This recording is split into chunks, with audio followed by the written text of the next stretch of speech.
点选舞台，切换到音效面板，点击上传音效档案按钮，点选随处光碟 C706 资料夹中的背景音乐.wav 档案，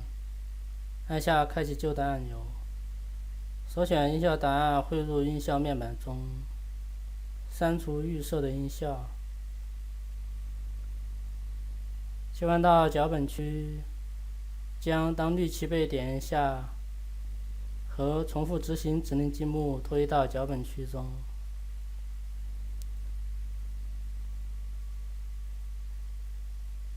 再将播放音效背景音乐直到播放完毕指令积木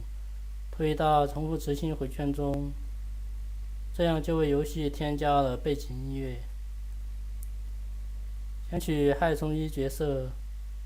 将随处光碟 C706 资料夹中的打到.wav 档案汇入音效面板，切换到程式脚本区，选取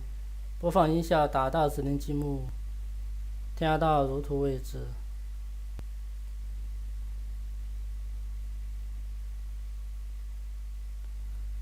使用同样方法为害虫2添加